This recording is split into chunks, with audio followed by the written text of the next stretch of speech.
So the trademark for Mickey Mouse just ended, or it's ending next year. Oh, really? Yeah, he's gonna be put in public domain. So he's just be. I can't wait for the crypto bros to snatch him up and just publicize a crypto scam. They're gonna devour it alive. Mickey Mouse supports crypto scams. They have to change like their whole branding because they currently have Mickey Mouse with all their brands. Yeah, Disney. But they're changing it to They're gonna change it to Figment the Dragon. What a change. I've never even heard of that guy. They have to change like their branding and the statue in Disney World. Oh man, so much to do, so little time. Since I they're know. animals, they just can't possibly be seen in the same room as anyone else as Mickey Mouse. True. It's gonna be this guy. I just sent it to you. What a freak! It looks like a knockoff of Dragon Tales character. It really does. It really does. I have no idea who or like where this came from. But why does it have two horns on the end of its tail? Who knows? I can't wait for all this shit they're gonna put Mickey Mouse through now. Oh man! They're just throwing him away, discarding him. Abandoned. They're doing that like they're doing the Toy Story. I don't want to play with you anymore. Oswald is rolling in his grave. True. Yeah, Oswald's like, now you know how it feels, asshole. You know what? You know what I just realized? What? There's probably some of our viewers that don't know who Oswald is. Oh, that is true. But that's their loss. Look them up. There's some cool Friday Night Funkin' mods of them. Future episodes, years from now, maybe people won't know who Mickey Mouse is. Yeah. Oh man, can you imagine? It's gonna be like the drug ads where it's like, remember him? This is him now. It's like the where has he been memes. Mickey's been doing Mickeys. Just a picture of him like in an alley, like swapping for some cocaine. Oh man. Well, farewell to Mickey. For now. They should have just brought Oswald back. I know, right? They'll probably do something weird and wacky, like how Winnie the Pooh is partially in the public domain, but only if he's shirtless. Oh yeah. They're just gonna make Mickey not wear his pants anymore. They're gonna take him away. Hanging dong. Naked mouse. Welcome everybody to episode 63 of You're Ridiculous. Whoa! My name is Luke. I am one of your hosts, and with me as always is Wolf. That's me. Unfortunately. Oh. Disrespecting me after all the homework I just did. I'll disrespect you all you want after what you did to us 2 episodes ago. Oh, technically only 1 episode ago. Well, technically, but it was several weeks ago. The lost episode. That's all right. This is the last episode I get to bring it up. So. Oh, perfect. It'll be too far gone in the past otherwise. Yeah, that's right. Last week we talked about episodes 4, 5, and 6 of The Last of Us. We sure did. Those were pretty good. Oh, slapping as always. More have come out, but I haven't watched them yet. Same. I think only 1 has come out. 7, 8 comes out tonight. 7 has come out, but I haven't watched it yet. Wow, slacker. Still haven't watched it.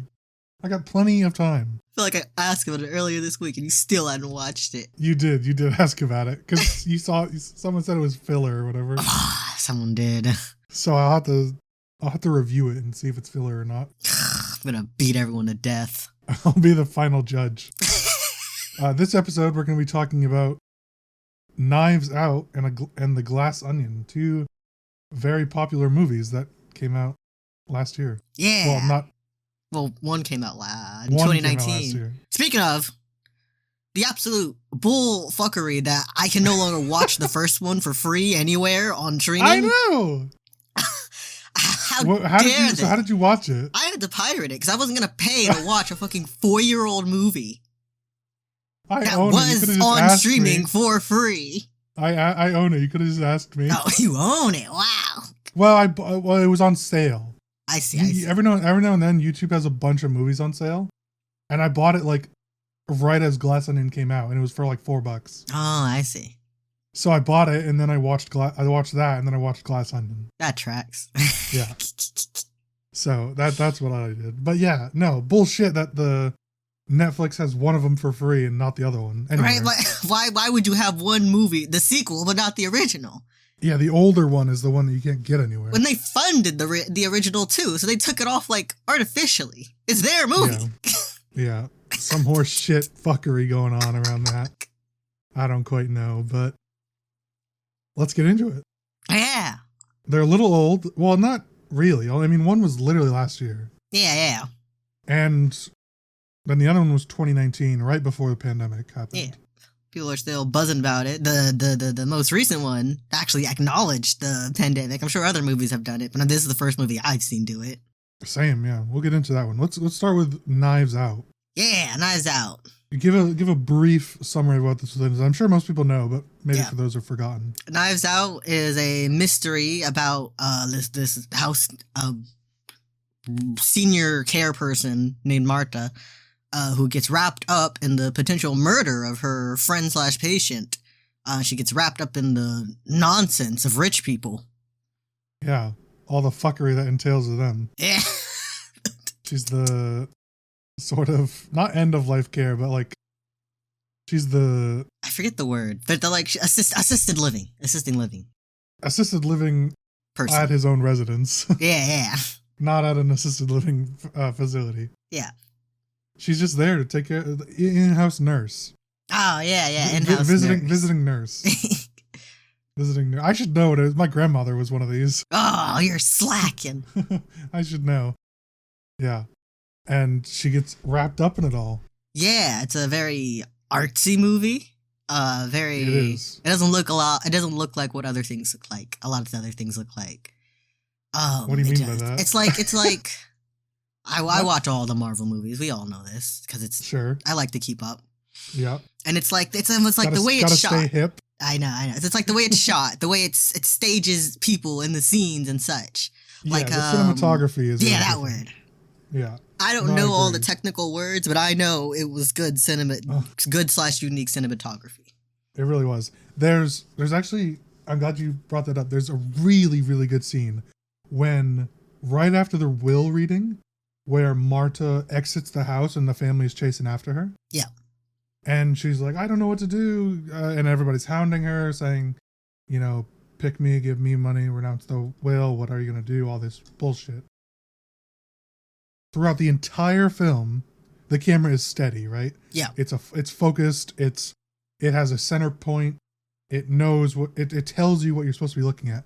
And the second she exits the house, it becomes a free moving camera. So it's not on a track and it starts wobbling and wiggling. Yeah. And it shows that Marta's chaos, or the chaos that Marta is experiencing, and it's showing us through her eyes. Yeah. And it's really cool. And I just thought it was a really neat way to film that scene. Yeah. And you can kind of understand more as the viewer how Marta's feeling. Yeah, I like it. It's really chaotic, yeah. Really neat. So you watched these for the first time, yeah?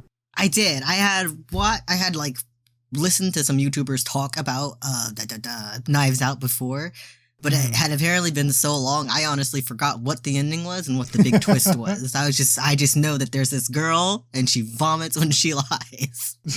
She does do that. I had watched these, like I said, last year, and then rewatched them again just so I'm familiar, and really enjoyed them. Did you have what did you think about like the story as it unfolded? Oh, it was so good. I was just with Knives Out. I'm not one who notices a lot of things. I'm not a good mystery solver. Yeah. Overall. Oh, but it was nice. It was like the way everything is shot from pretty much Marta's point of view, and I really liked the parts where it was like it would show like the fickleness of her memory, like she was trying to remember whether she was supposed to go before or after the weird statue, and the like movie itself changed to reflect that. Yeah, that was really neat. I didn't know. Of course, I forgot what the twist was. I couldn't even guess it. I just knew. There were random things I noticed. Like, I noticed that the dogs barked again, and they didn't bark for Marta, so I was like, okay, so someone else was involved. Right. Yeah, they do really cool stuff like that. Yeah. every little piece that you notice, it all paid off in the end. Something I think they did really well was get you to notice these things. Yeah. You know, like you admit, and I will back it up, that you're not like the most noticeable person of like these things like that, right? You don't always see the hidden detail. But the movie, they want you to see these details that are key plot points. And so they go out of their way to either give you the information multiple times or show it to you in very specific, obvious ways. Yeah, I think go ahead. I was just going to say, like, how we know that Marta's not the murderer, but it really looks like she is. Yeah. And so it's like, we know she's not the murderer, but she thinks she is, and she thinks everybody else thinks she will be. Yeah.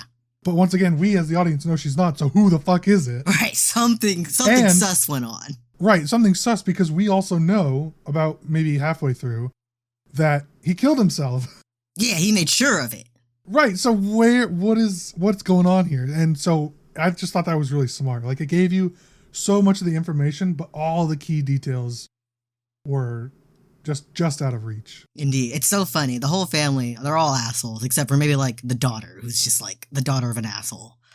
She's kind of an asshole. She's like, she's not as much. The one that's Meg? going to college. Yeah, Meg.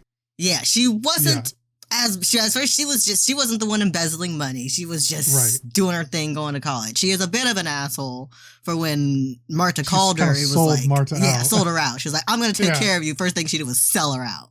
Yeah. No, yeah. I think she probably felt bad at that because it did look like her and Marta were friends. Yeah, they did drugs together, vibe together. Yeah. What's not a greater symbol of friendship if you don't do drugs together? Yeah, and then back on them all being assholes. If Ransom hadn't been such an asshole and just did nothing at all, everything would have worked out for him. Oh yeah, that's the thing about, the whole point is that it all would have been okay, even if Martha did nothing. Yeah. Right? Everything would have been fine. It's hilarious. He did just kill himself. He did. It was literally ended up just being a suicide. Yeah, a misunderstanding. Unfortunately. So what did you, first time seeing these, what did you think about Daniel Craig's accent? Which one's Daniel Craig? He's Benoit Blanc. I like it. It's so weird. It's like, Ransom even says it, and I was thinking about it before this. He was like, stop this Kentucky Fried Foghorn Leghorn bullshit. And I'm just like, that is a perfect description of his accent. He talks, like silly name like that, he deserves to talk like that. He earned it. Yeah. The worst thing is that Daniel, that's a fake accent. Craig is English, so he doesn't talk like that at all. He's an English actor, and he has a French name in the movie with a deep Southern accent. That's also like not bad, but it's not like a true Southern accent. It's like cartoonish. It's like a Southern drawl. It's like he has cotton in his mouth the whole time. It's such a weird, but it works. It does. Right? Like, you never get tired. Oh, I never got tired of it. I didn't think it was over the top. I thought it worked. But I was more confused at why he has a French name with a Southern accent. He's like one of those kids who grew up watching Peppa Pig, like American kids, and so they developed a British accent. True. He's a poser. He's a poser. Did you have a favorite moment or twist or anything?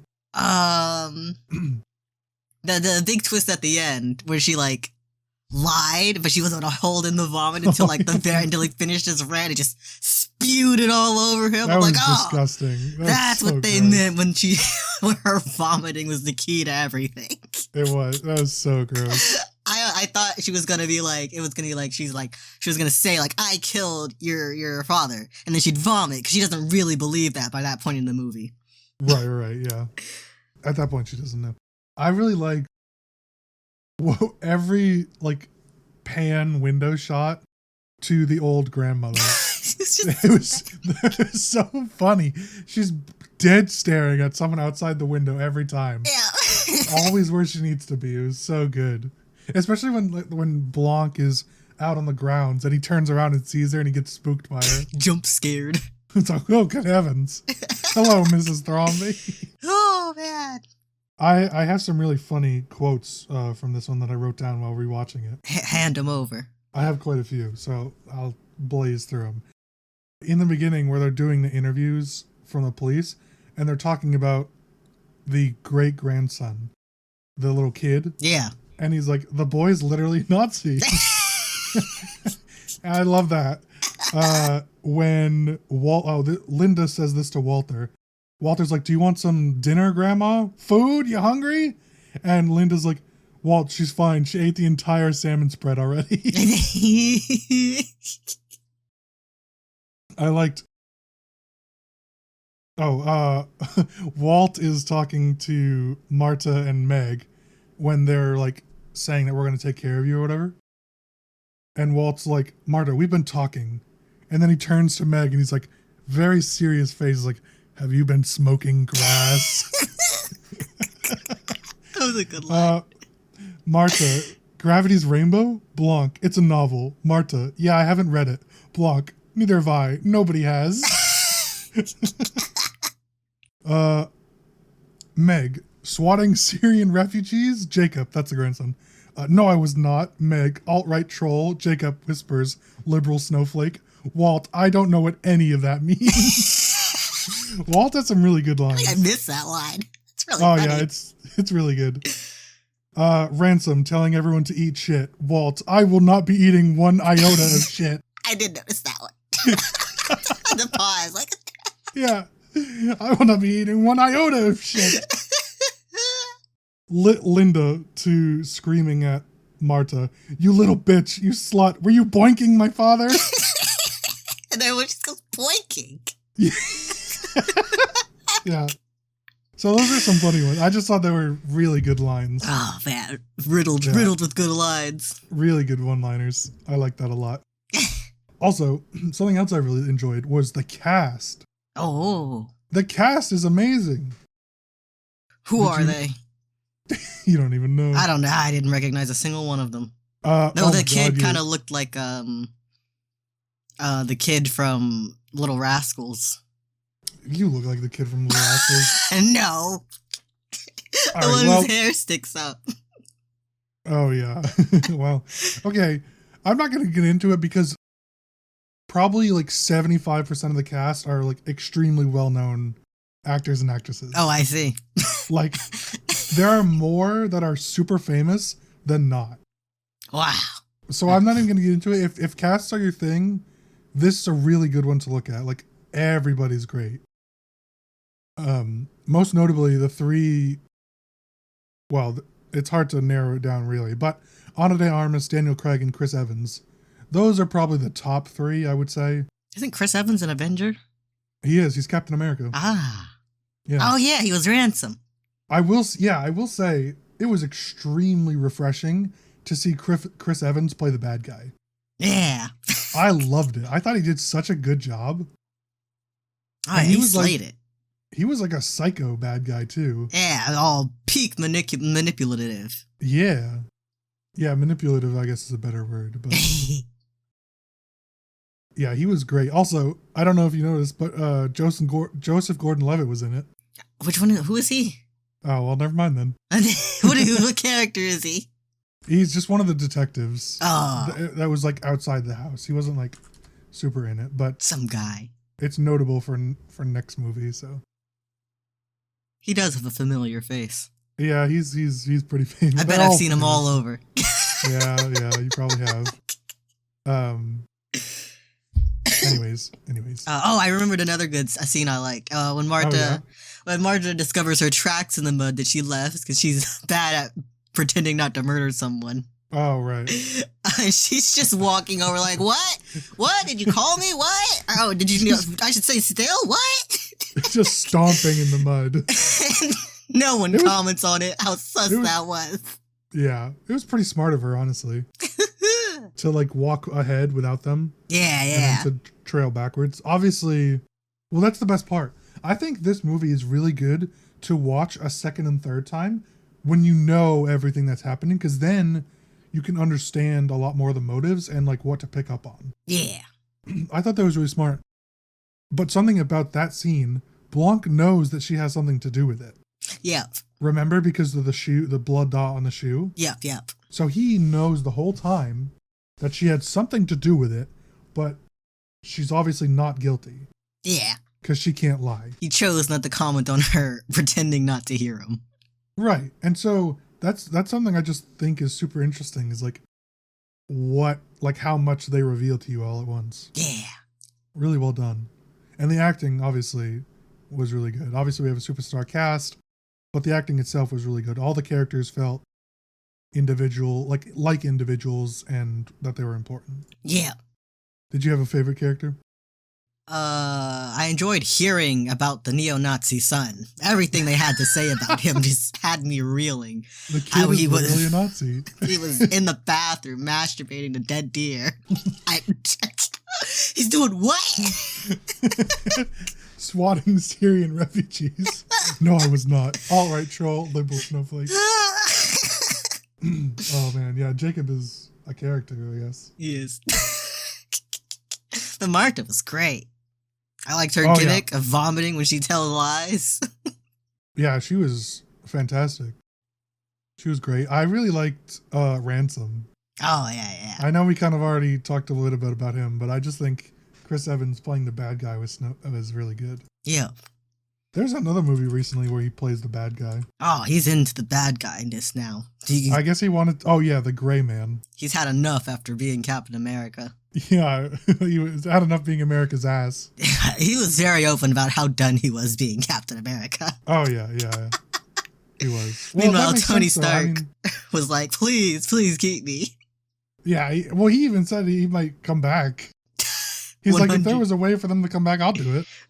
100 years of Tony Stark. I think Captain America would be the most boring character to play, though. Yeah. Having to kind of be, like, morally just all the time. They don't allow him to be fun. They don't. If they had him be, like, accidentally racist, because he's from, like, the 20s. He's not allowed to do that, so he's just Mr. Perfect. That would have been quite the twist. Yeah, I really says a slur. And just keeps walking. Oh, man. Doesn't answer to Nick Fury. Who owns this man? Where's your handler? Why are you allowed in my bathroom? You can't use that drinking fountain. Oh no. Boy. Yeah. Oh man. That would have been good. I'd watch that. Yeah, exactly. But they're Marvel's cowards. They are. So they're dropping it. They have a gold mine here. Oh man. Any last things to say about Knives Out?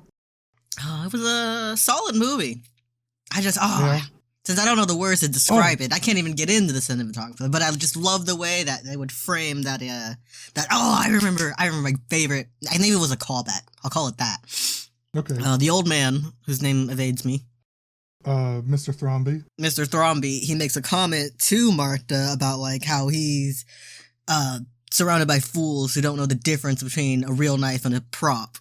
Right. And then at the end of the movie, Ransom grabs the prop knife and tries to stab her with it. It was so good, yeah.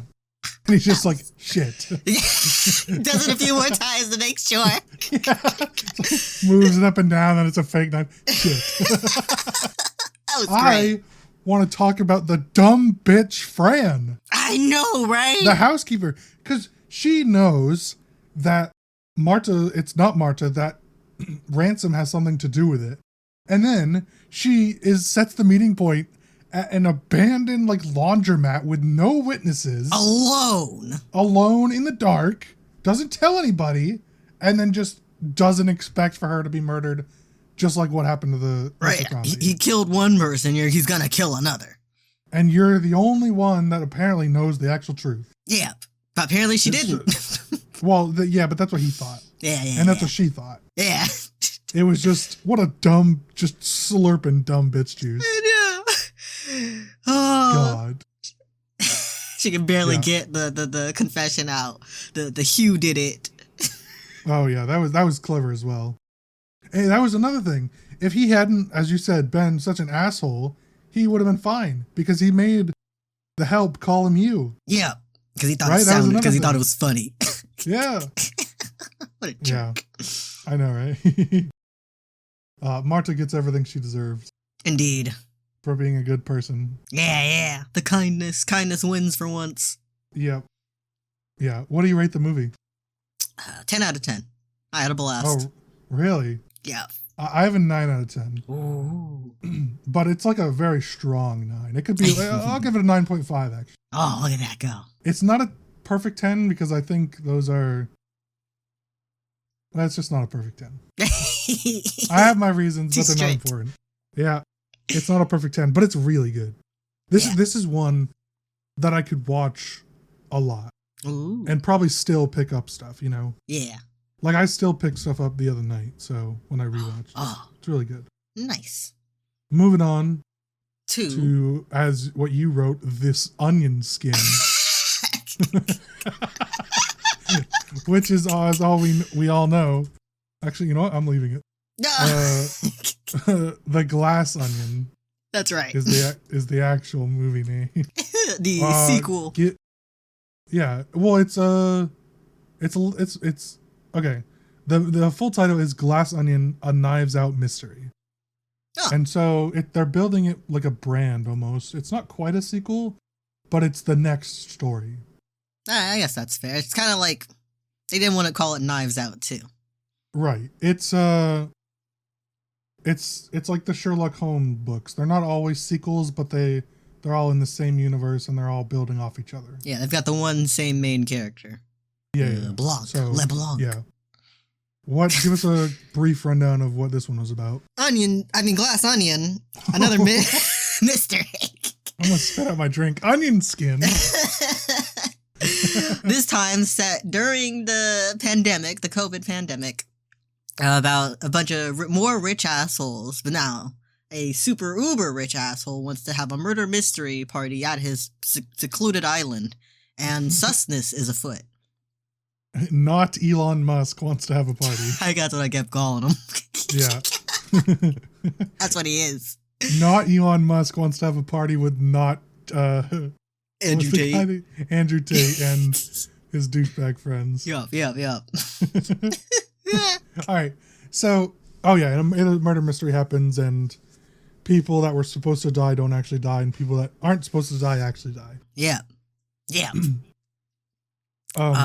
Before we get too far into this, I want to talk about the overlap of these two movies. Okay.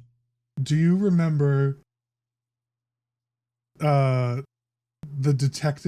cop detective in the first one? Not the black cop, but the other guy? Yep. The, like, slick back hair, really smiling, like the guy who cared about the movies? Yeah. That's Daryl. That's Daryl in this one. Daryl is that guy. It's the same actor. Amazing. And Joseph Gordon-Levitt is one of the cops in the first movie, and he's the one that makes the hourly dong noise in this movie. Those are some good connections. Yeah, some little Easter eggs from the two overlaps. Oh man, I loved Daryl is the standout character. I had nothing but questions about Daryl. I love how when you were watching it, like, who is this stoner? What is he doing? What is he gonna do? He did nothing. He's just there. He did nothing. He was not a part of the experience. He wasn't. That's what he said from the start. I like that. That's Daryl. He's going through some stuff. Oh man. This one was interesting. It opened with a game of Among Us. It did. Among Us in a bathtub. Yeah. I love that. Actually, one of the quotes I had, the first one I wrote down, was Philip, who is either Benoit Blanc's partner or just like a housekeeper or something. Yeah. Not really sure. But Philip says, "You're not in the bath again, are you?" And Blanc hesitates. He's like, "No." And he's just like chilling in the bathtub on Skype with all his friends. When he's sad, he gets in the bath. Oh man, that was really funny. That was such a good scene. They're just like playing Among Us, and he's like, "Oh, we could play Quiplash instead." It was so funny. Yeah, this one was interesting. As I was watching it, I felt like it was showing me too much, but then it would keep going, and I'd be like, "Oh, I get this. I know exactly what's going on," and then to pull the rug out from under you, I'm like, "I don't know what's going on at all." It really tricks you. They did that a little bit in the first one, but it felt way more amplified in this one. Yeah, this one had multiple tricks. Knew everything. Yeah, it felt like you knew everything. And then it's like I knew everything, and then I didn't, but then I knew a little, which was that the rich guy was the mastermind, quote unquote. Yeah, fucking dumbass, the dumbest motherfucker. I'll be honest. Going back to the beginning when they all get their invitations, I want one of those boxes. It did look cool. The puzzle box. I'd never solve it, but it is cool.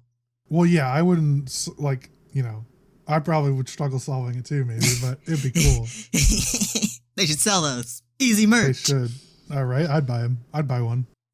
I bet those exist. Like some actual puzzle maker has made them. I feel like I've seen them before. They're much smaller, of course, but yeah, they're obviously not like that big. But I want one that big. Yeah, they were cool. I like that. In the beginning, Blanc. We see that Blanc supposedly gets in this invitation to go to Greece, and then Miles Braun is like, "Hey, let's chat for a second." And he's just like, "What the fuck are you doing here?" He's like, "You invited me." He's like, "No, I didn't." What's funny about that scene is that Blanc knows he wasn't invited. Quality acting, quality pretending. That's another thing that, like last movie, this one, we know a lot of the information. Well, at the time we didn't, right? Yeah. But we later find out that Blanc knew that he wasn't invited. Yeah. And so Blanc is pulling the strings the whole time. It's so cool how they give you just enough and then introduce the tiniest bit of info and all the stuff before changes. Yeah, and it's I'll call it meta as a shorthand. How Blanc really thinks there's something deeper going on. Like maybe one of them did do the killing for Miles, and there is some kind of big mastermind scheme going on, and then there wasn't. It was exactly straightforward. It was exactly what he thought it was. Exactly what Helen thought it was. And that's what Craig, not Craig. Craig. Well, that's that actor's name. Oh, that's his real Craig. name. Yeah. Blanc. That's what he says at the end, where he's revealing the big plan. He's like, this whole thing is fucking stupid. There is no because big Miles plan. Braun is an idiot. There's no big plan. He's just a dumbass. Even his one act of genius was stolen from me. That was so funny, by the way. The irritation in Benoit Blanc's voice when he said that, he's like, you asshole. Stole his idea. Your one genius thing was stolen from me not 2 hours ago. Couldn't even wait a day. Couldn't, not even close. All Miles could do was steal. So one of the big twists early on is Duke getting poisoned. Yeah. What'd you think about that? Oh, I was reeling because as I was watching you texted me. I did.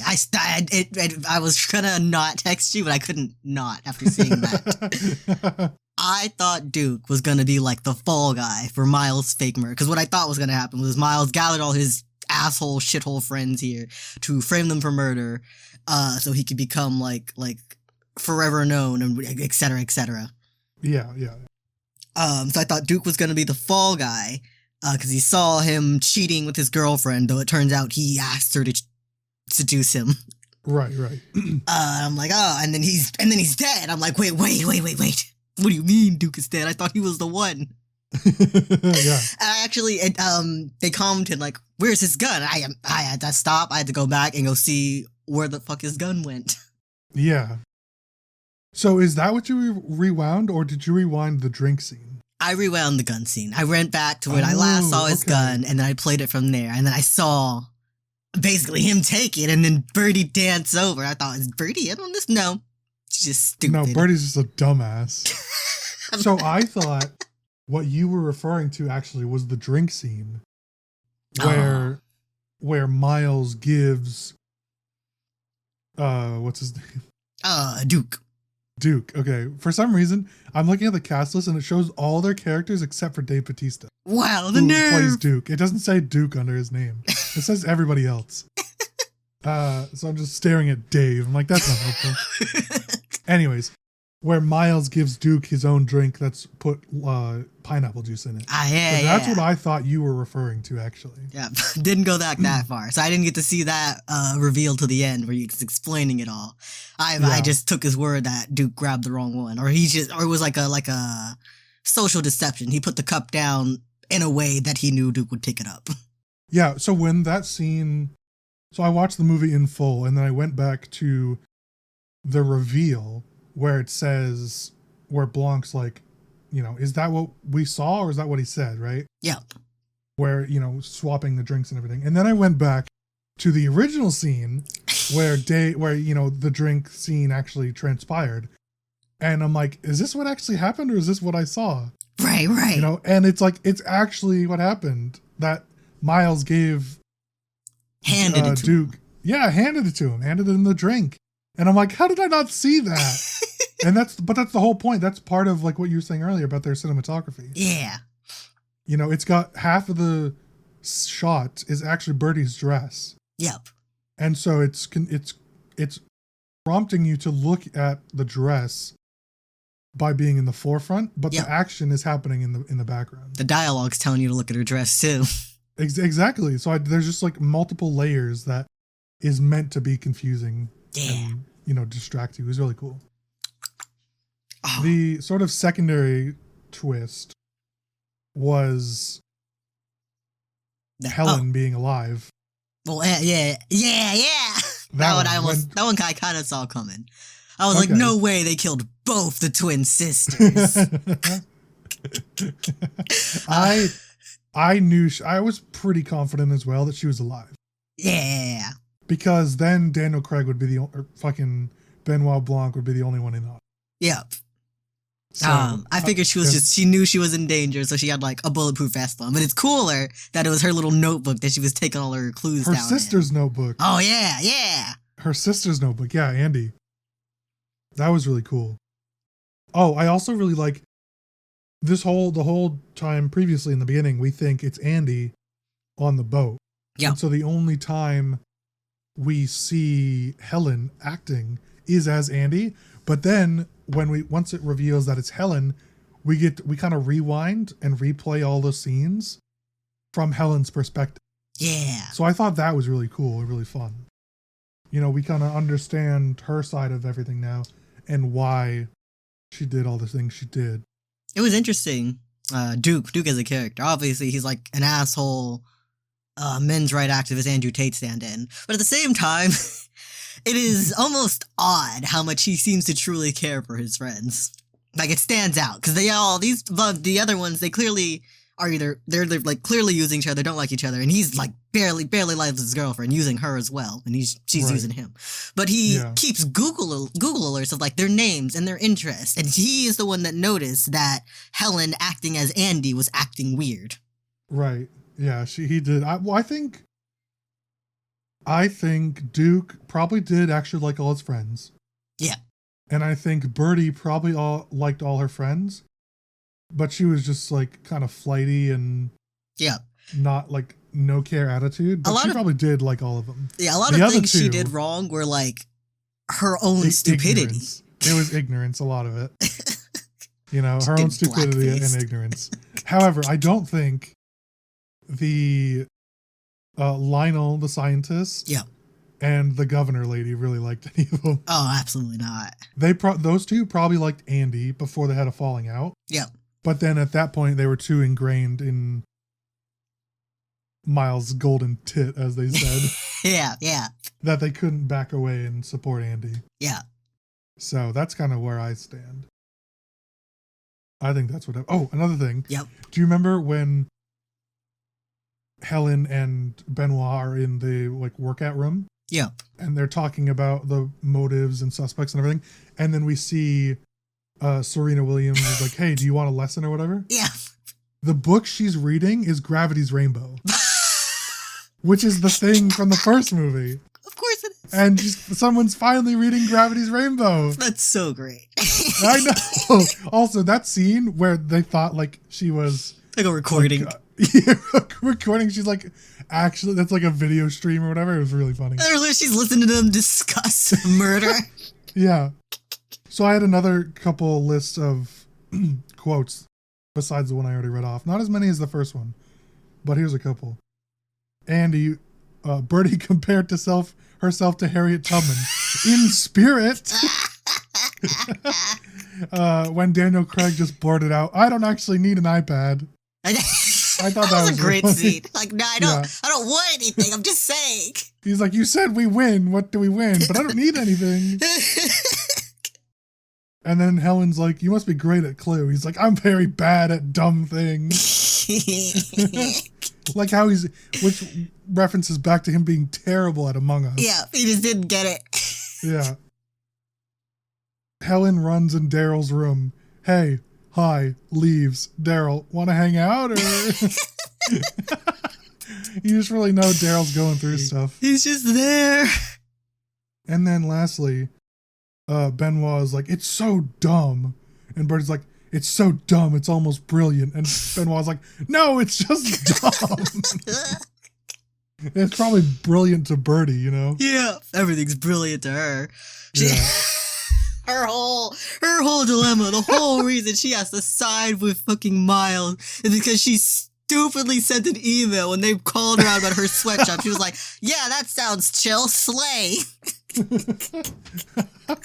That's like the most notorious sweatshop. It sounds great. Yeah, we make sweats. Or how they're like, she did blackface or whatever. Yeah, that's Beyonce. Yeah. This is a Beyonce tribute. Oh, it was really funny. What did you think of this one overall? I really like this one. I got a little lost in the sauce a bit because I could see that they were emulating popular beings at the time, like Elon Musk and Andrew Tate. And if I was more involved in politics, I'd probably recognize who the governor lady was a stand-in for. Yeah. But it was nice. I would have early. I think mid watching it, I was gonna give it like an 8 or 9 because it seemed like they were spelling out the mystery too much. But then they hit me with a whole other mystery. I really liked the scenes. I really liked there were a lot more like false flashbacks in this one, or false memories.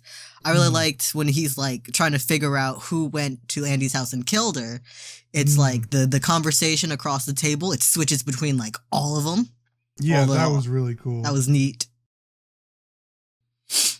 Really. So what do you rate this movie? It's a 9 out of 10. Okay. I'm giving this one an 8 out of 10. Ooh. So the problem I had, this one's still really good. Still definitely have watched it multiple times. And we'll probably watch it again months later down the road. The problem I had with this one over the other one is the other one felt like a book that was turned into a movie. And this one felt like it was a screenplay for a movie. Oh. Like this one felt like I was watching a movie. The other one felt like I was watching a book play out. Right. It felt more like a mystery and a detective novel rather than watching a movie.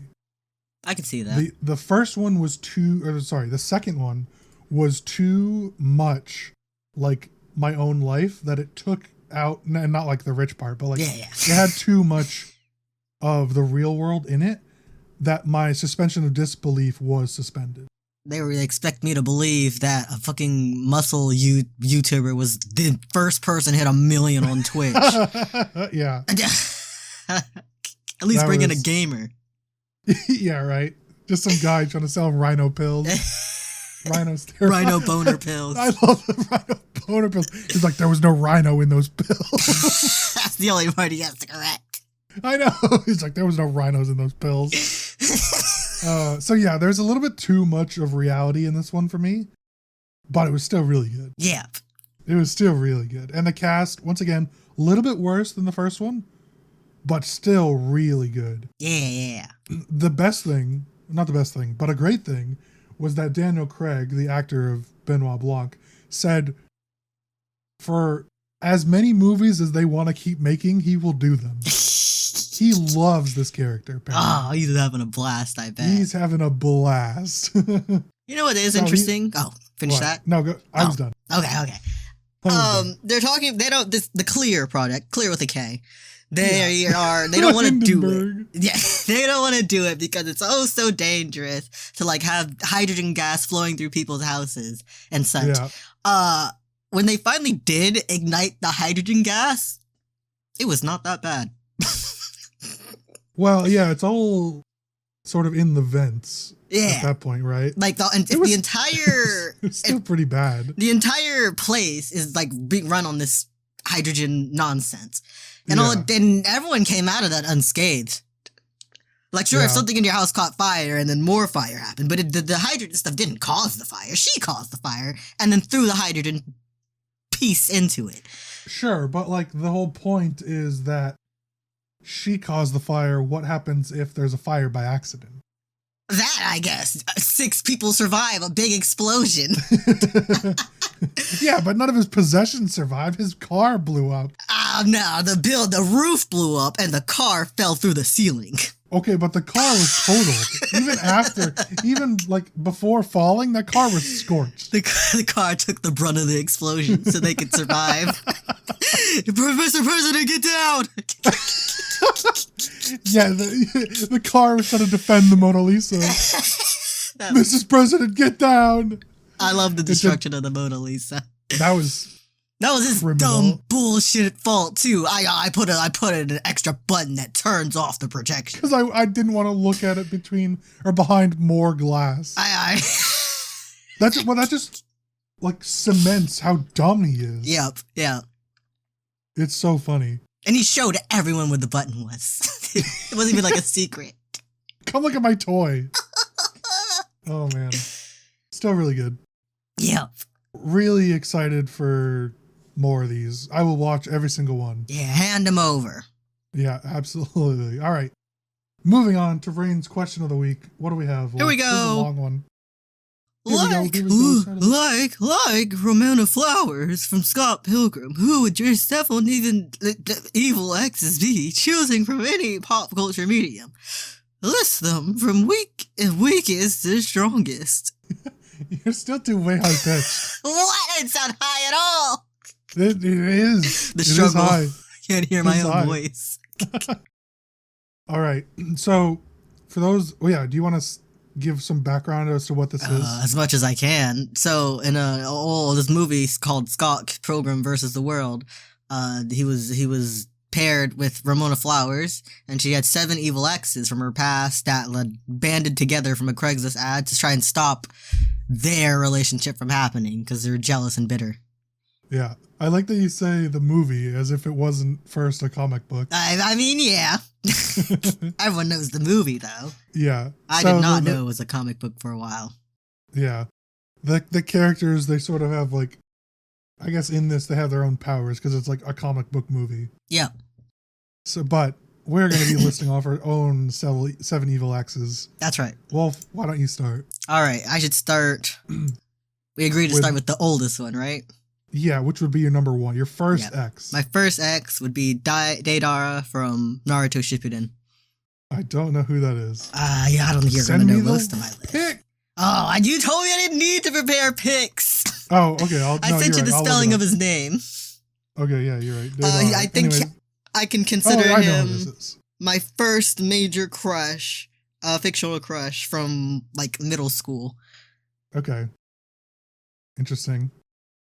He's not very handsome. You're wrong. He's blonde like and he's a freak. He is a freak. He's got hands in his mouth. I mean, I mouth see that. on his hands. His hands in his mouth. he is a freak. He is a freak. He's an He's got artist. hands in his mouth. He makes clay sculptures that explode. Oh, he could eat 3 people out all at once. I know. That's all right. Fair enough. That's your first evil ex. Yeah. Who's yours? Mine predates middle school. Actually, it was when I was a young kid. Mine is Daphne Blake from Scooby-Doo.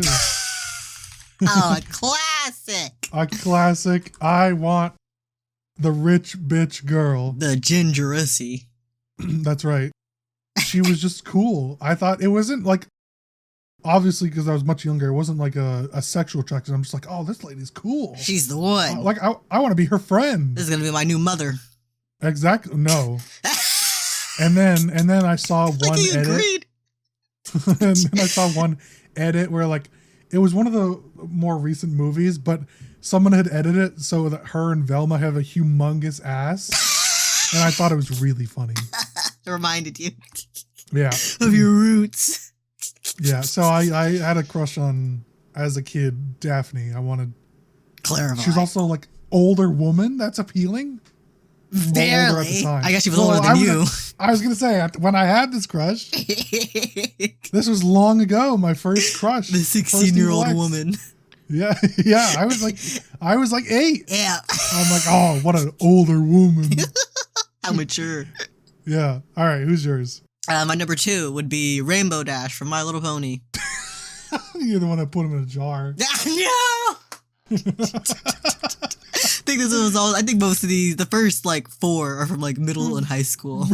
Rainbow. Okay, so my first couple are even earlier than that. So I was gonna go that early, but those ended up like honorable mentions. Okay, well, what is it about Rainbow Dash? I don't know. She was what was it? She was a tomboy. She was cool. She was abrasive. You're gonna see that come up again and again. Abrasive, mean characters. Fair enough.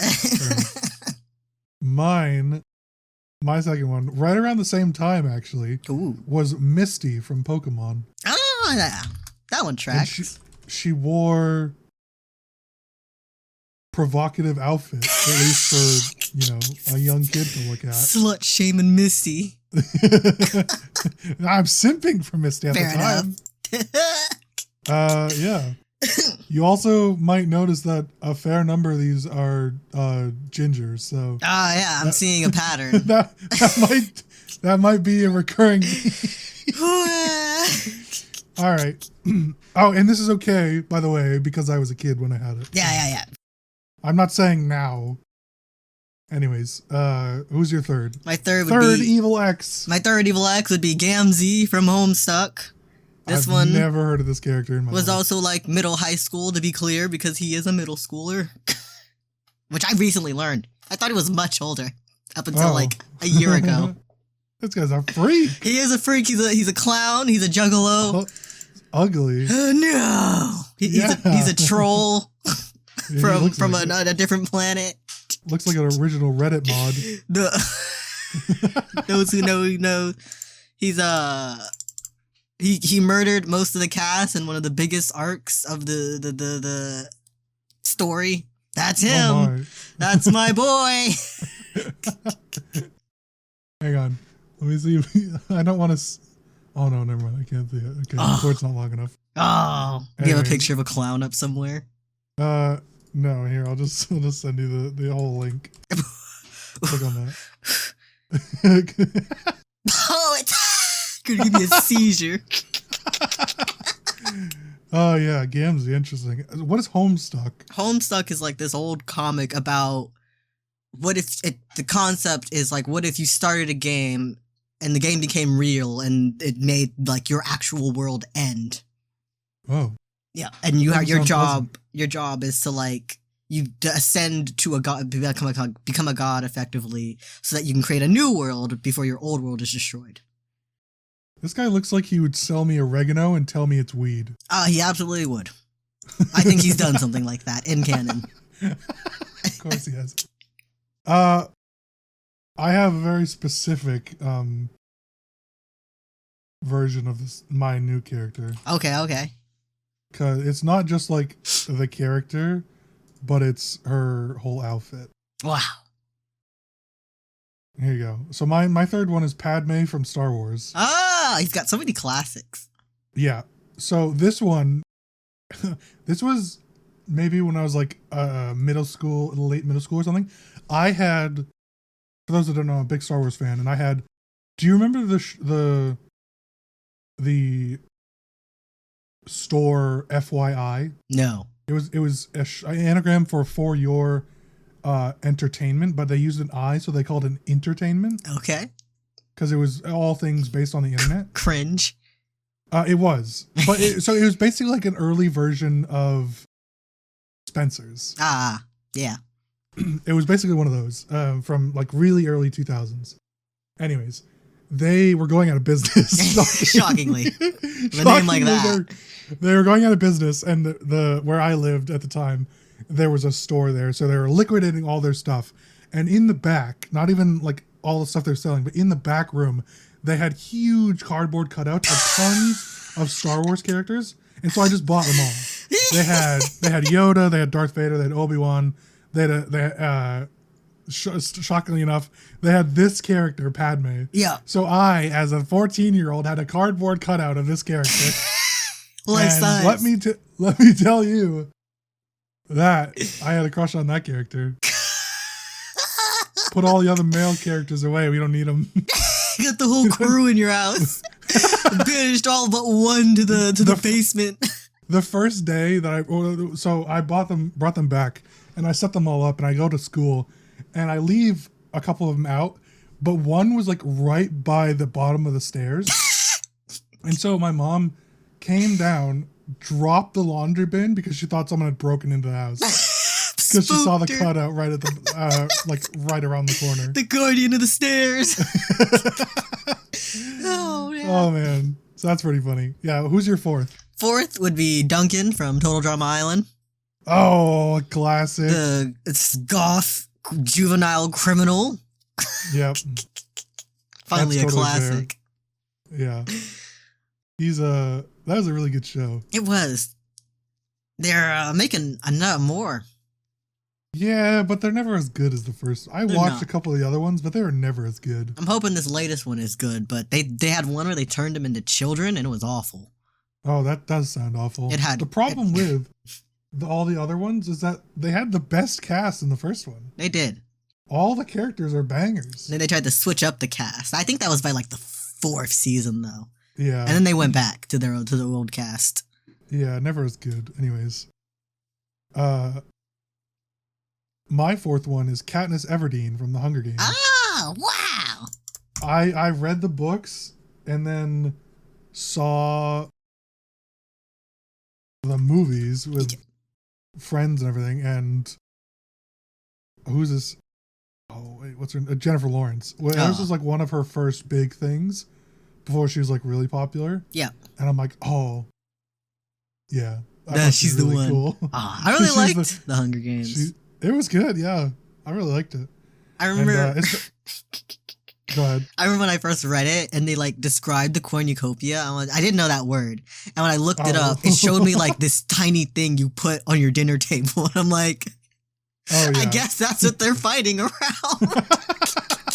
It's a small little like melon-sized cornucopia. Imagine my confusion when they climbed on top of it. They had a whole fight scene on top of it. And the dogs from the book, they had to climb it. Yeah. I'm like, what do you mean they're climbing it? How is this not breaking? Yeah. I like Katniss. She's a good character. She's quality. But the portrayal from Jennifer Lawrence was what really sold it. I see. All right. My number 5, my fifth deadly ex, Sans from Undertale.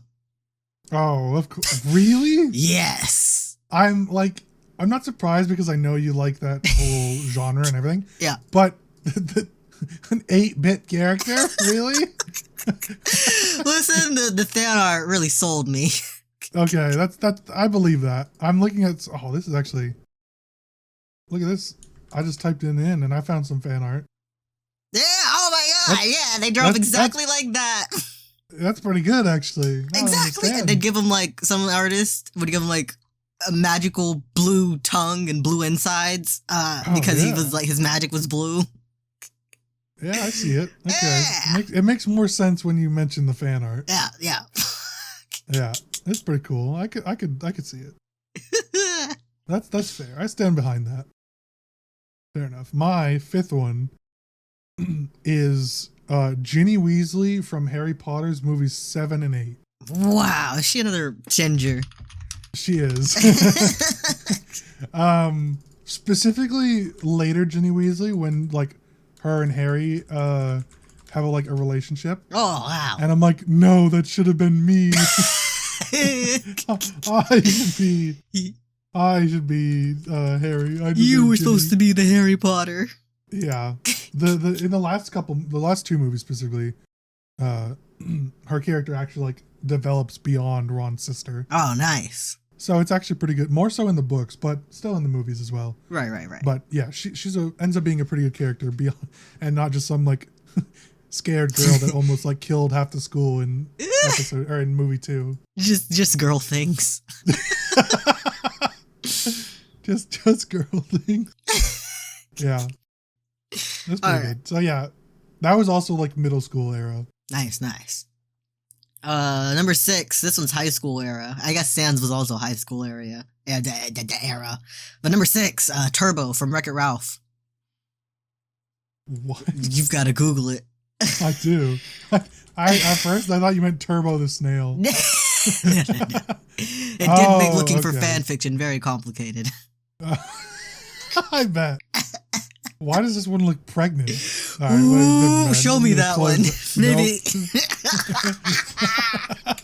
I don't want to open that again. Put you on the list. Okay, yeah, I see. He was the twist villain, and he spoke to me. Like that, you go from Sans to this. I went back to my roots. Yeah, I'm pretty similar. This is like slightly more alive. True. Oh man. So my next one is actually somewhat recent. I just once again thought the character was really cool. It wasn't like a physical or sexual attraction or whatever, but it's just like I thought like, oh, this woman's a badass. Yeah. So 6 Evil X is Nancy Wheeler from the Stranger Things. Ah. She ends up being a really cool character, a really powerful and headstrong person. Yeah. And when she like starts shotgunning all the evil creatures, I'm like, oh, she's the one. she's the one. Full and she like badassery. takes charge and saves everybody. She becomes like womanized Rambo. I'm like, that's what the Netflix knows what we want. Forcibly feminized Rambo. yeah. But this was like enough that I followed her on Instagram. Oh wow, convinced you. So I like actually like, you know, a mini crush on the character. So I followed the actress Natalie Dreyer. Nice. And she ends up being pretty cool. You know, is from what her internet personality looks like. Yep. So yeah. Anyways. My who is seventh. your 7th and final, most recent Evil X? My 7th and final would be Spinel from Steven Universe. Okay. Oh, you gotta look that one up? Lame. Well, I thought it was someone else. Specifically her evil form. Which is basically her present form, because she's got a different form. But I like this one. I thought you were going to say Spinelli from Recess. Put me on a list. My most recent. Why is she the most recent? The elementary schooler. Oh man, I'm like I can understand if it was like your first one. Oh. So this is the character. Yeah. What is it? What is it called? Spinel. Spinel from what? Steven Universe. Steven Universe. She's got clown vibes. She's got rubber hose vibes. She's everything I could ever want in a woman. It looks like a crossover between Ruby and what's that old Cartoon Network show? My Teenage Robot or whatever. Oh, My Life as a Teenage Robot. Yeah. That's what it looks like. It's like Ruby with My Life as a Teenage Robot. What a show. Oh man. So what's your number 7? Wait, hang on. What there was a what? Never mind. We're gonna go down too much of a rabbit hole. Never mind. I see. My 7th one is pretty recent. is Professor Garlic from Hogwarts Legacy. Professor Garlic. You have to look this one up. Oh, Garlic with a K. Yeah. I see it. Yeah, another ginger. You're shocker. nothing but consistent. I know what I want. I know what I like. However, this is the most recent and the most traumatizing because she is a lesbian. The forbidden garlic. The internet, not just me, but the internet is currently simping over this character hard. I can see it. She's yeah, cute. They're oh yeah, she's good. She looks like one of the leads from from Harvest Moon, the original Harvest Moon. One of the dateable options. Back it up a little bit more, Professor. Oh yeah, there have already been many videos and things simping about her. Amazing. Of course there is. Yeah, great character. Oh man. My most recent Evil X. Quality. Yeah. Oh, let me do my honorable mentions. Lightning speed. I have one honorable mention, so you go ahead. Oh, okay. So from childhood, we've got Corey from Corey in the House, and Coda. He's in jail. He is in jail now. And Coda from The Lion King 2. What? He's the lion. I guess they're all lions. He's all lions. From high school, we've got Pain from Naruto Shippuden and the Wendigo version of Josh from Until Dawn.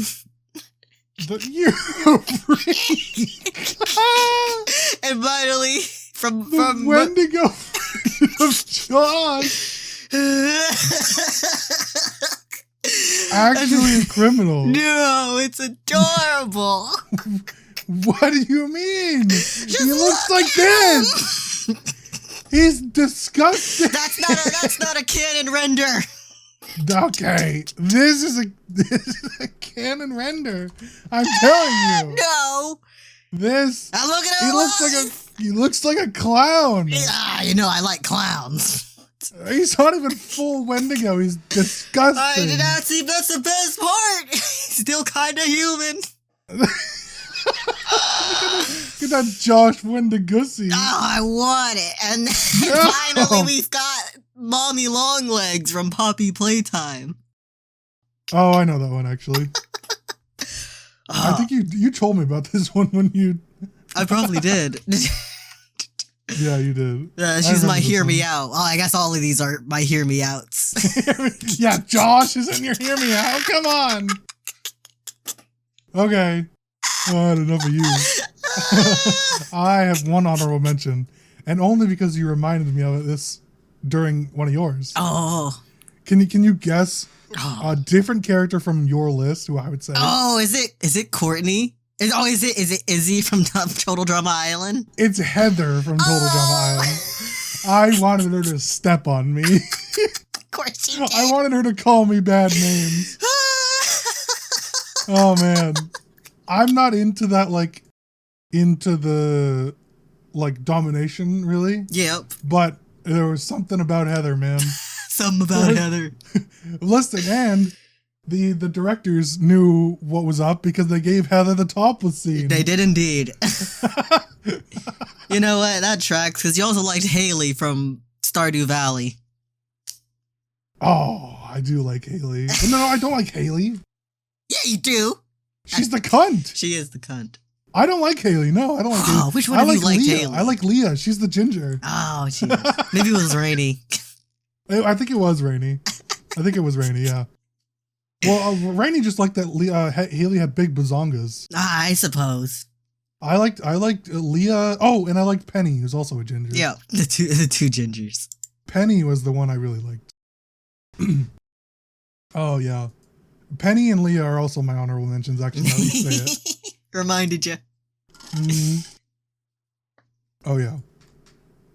Let us know on Twitter, Instagram, or the YouTube comments who some of the members of yours gang of 7 evil exes would be.